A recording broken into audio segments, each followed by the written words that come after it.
हिसाब रखते हैं। मोदी जी गालियों का हिसाब रखते हैं, कौन कितने गालियां दिया, किसने दिया, इसका हिसाब रखते हैं। लेकिन भारत के सम्मान के खिलाफ राष्ट्रपति ट्रंप की बात मोदी जी क्यों चुप बैठे हैं, क्यों चुप्पी साधे हैं? सर, फिर एक प्रेस कॉन्फ्रेंस में राष्ट्रपति ट्रंप ने कहा कि 5 जेट्स गिराए गए। कौन से हैं? अगर हम तो आपका उनका ये नहीं बोल रहे। जब ट्रंप बोल रहा है, आपका दोस्त बोल रहा है, उसके प्रचार के लिए जाते हो, उसके चुनाव के लिए जाते हो, इस बार फिर एक बार ट्रंप। अरे कोई विदेशी देशों में जाकर किसी प्राइम मिनिस्टर का प्रचार कोई देश करता है? आज तक कोई नहीं किया। हाँ? तो सर, तो वो कहने दो, मैंने 5 जेट्स गिराए गए, कौन कहा?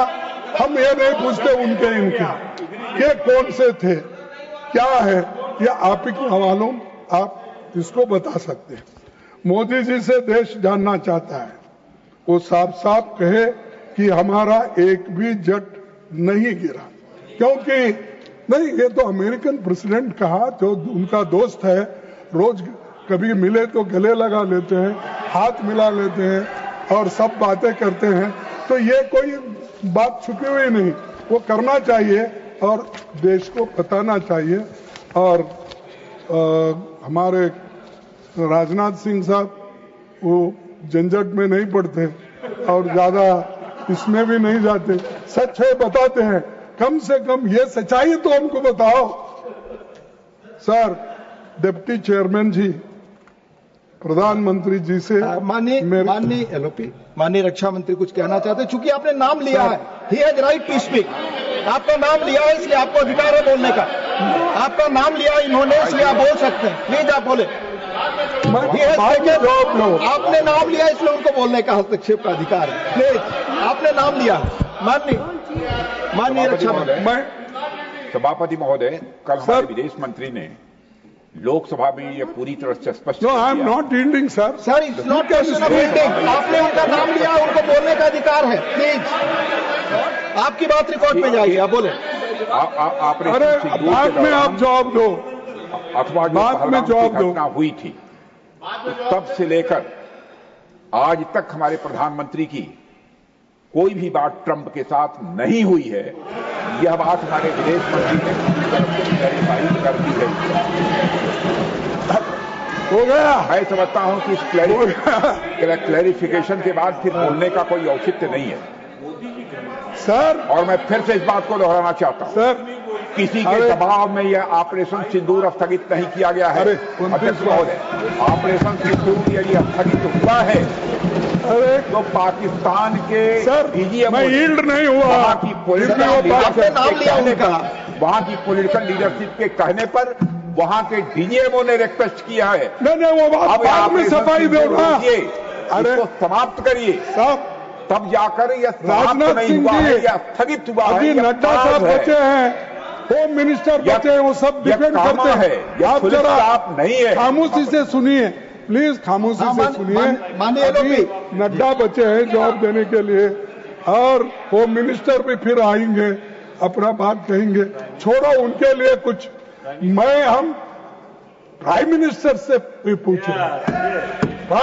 से पूछ रहे कि उन्होंने क्यों नहीं इसको कंडेम किया। ये झूठ है, मेरे पास उतनी ताकत है और हम हिम्मत से काम करते हैं।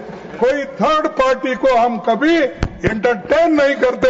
हमारी पॉलिसी है कि थर्ड पार्टी को इसमें इन्वॉल्व नहीं करना, यह हमारी पॉलिसी। लेकिन इस पॉलिसी के खिलाफ क्यों गए आप?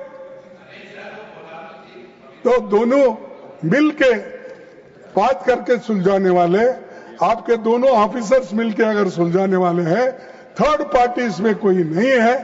हमारी तो पहले से पॉलिसी है कि हम थर्ड पार्टी को इन्वॉल्व करके कोई समझौता नहीं करना, हम खुद अपने आप को समझौता करना चाहिए।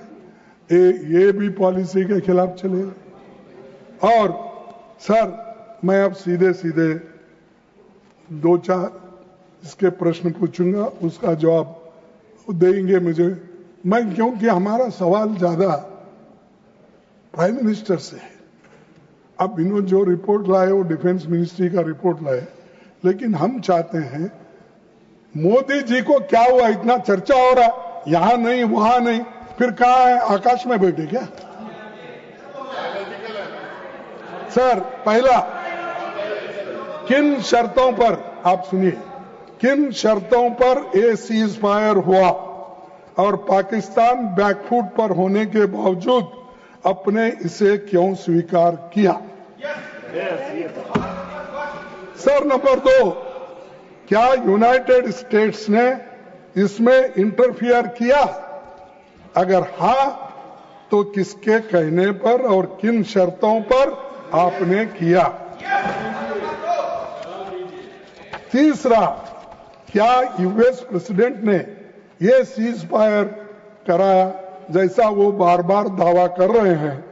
और अगर हां, तो क्या ये भारत की नो थर्ड पार्टी मेडिटेशन की पॉलिसी के खिलाफ नहीं है? तो ये भी जवाब होना चाहिए। सर, चौथा, क्या हमें ट्रेड थ्रेट्स या अन्य इकोनॉमिक ब्लैकमेल के कारण ये सीज फायर होना या इसको मानना पड़ेगा? ये सब 4 सवाल मैं आपके सामने रखा हूं। खैर, अंत में इसको प्राइम मिनिस्टर जवाब देंगे। उनसे उनका तो थोड़ा मुंह खुलवाए, क्योंकि बाहर बहुत हिम्मत करे आए, आकर बोले।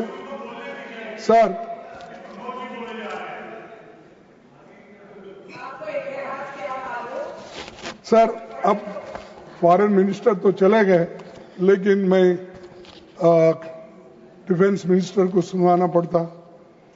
सर, पहलगाम के बाद जो कुछ हुआ, उससे मोदी जी की 11 साल की फोटो खिंचाने, हाथ मिलाना, जबरदस्ती गले लगने वाला, यही फॉरेन पॉलिसी हो गया है।